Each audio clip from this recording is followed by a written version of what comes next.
ദുഃഖം ബാക്കിയാക്കി എന്നെ സ്വീകരിച്ചതിനന്ദി.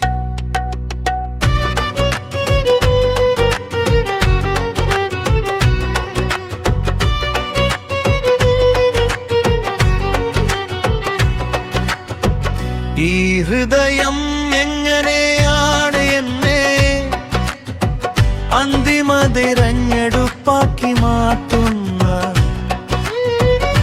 നിങ്ങളുടെ അവബോധം പുറത്തുവിടാനും നിങ്ങൾ ധരിക്കുന്ന വിവാഹ വസ്ത്രവുമായി പൊരുത്തപ്പെടാനും വേണ്ടി മാത്രമാണ് നിങ്ങൾ ഉരുവട് സ്വർണമോതിരം തിരഞ്ഞെടുക്കുന്നത്. നമ്മൾ തന്നിരതുപേക്ഷിക്കുന്നു, ഇപ്പോൾ നിങ്ങൾ എന്നെ സമീപിക്കുന്നു.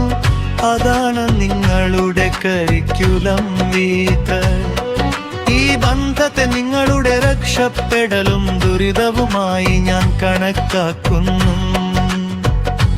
രാത്രി എന്നിടും നേടുക അത് സ്വർണത്തേക്കാൾ ദൂരവ്യാപകമാണ്. എന്നിരുന്നാലും അതിനിപ്പോഴും നല്ല ശക്തിയുമീടുതലും ഉണ്ട്.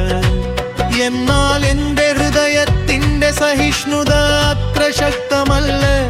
ഇത്രയും കാലം ഞാൻ അവശേഷിച്ചു. എന്റെ വെളുത്ത സ്വർണമോതിരം ശുദ്ധമായി സ്നേഹത്തിന്റെ പ്രതീകമായി ഒരു വാഗ്ദാനമായി ഞാൻ കരുതുന്നോരന്റെ യഥാർത്ഥ സ്നേഹ ഹൃദയങ്ങൾ ശുദ്ധവെടുത്ത ശുദ്ധമായ സ്നേഹം, പവിത്രമായ സ്നേഹം.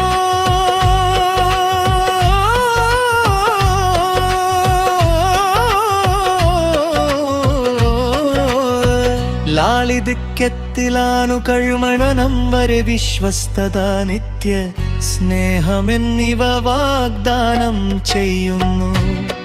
നമുക്കെന്നേക്കും ഒരുമിച്ചിരിക്കാൻ കഴിയുമെന്ന് ഞാൻ കരുതുന്നു.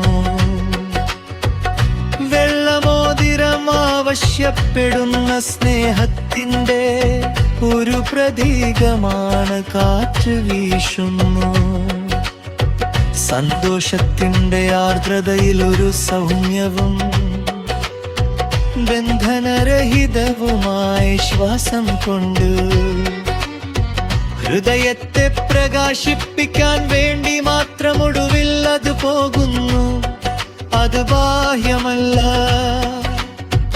അത് നിങ്ങളുടെ മോതിരവിരവിലിൽ ചുറ്റിപ്പിടിച്ചാലും അത് നിങ്ങളുടെ ഹൃദയത്തെ ബന്ധിപ്പിക്കില്ല. നിങ്ങളുടെ കൺമുഖനുകൾ ഈ പ്രണയത്തിൽ ഇപ്പോഴും ഒരു ഖഗോ പ്രതീക്ഷ, ആത്മാർത്ഥമായ ലക്ഷ്യങ്ങൾ എന്നിവ പറയുന്നു. എന്നാൽ വേർപിരിയൽ നിങ്ങളുടെ കണ്ണുകളിൽ ഇപ്പോഴും പ്രണയിക്കാൻ ആഗ്രഹിക്കുന്നതിനെക്കുറിച്ചും മൃദുവാകാതിരിക്കുമോ എന്ന ഭയത്തെക്കുറിച്ചും നിങ്ങളുടെ സംശയങ്ങളെ കഥ പറയുന്നു.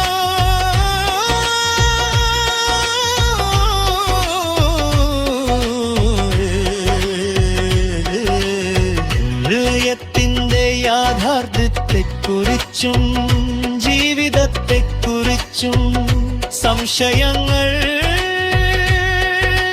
പോകാനും തിരിച്ചു വരാനും പോവാനും കഴിയുന്നൊരു ബന്ധത്തിന്റെ കുത്തനെയുള്ള ആവർത്തനം. വെളുത്ത മോതിരമാണ് ആത്യന്തിക പ്രതീക്ഷ, അക്കമ്പ പ്രതീക്ഷ. നിങ്ങളോടൊപ്പം ചേരുന്നതിനുള്ളൊരു വിശ്വസ്ത പൂരകമാണെങ്കിലും ഇടപെടലിനോട് സുന്ദരവും ആധുനികവുമായിരിക്കുക. വെളുത്ത മോതിരത്തിരാകർഷകമായൊരു കടുത്തമിറുമുണ്ട്. ലക്ഷ്യസ്ഥാനത്തേക്ക് പോകാൻ നിങ്ങളുടെ ഹൃദയം പൂർണ്ണമല്ല.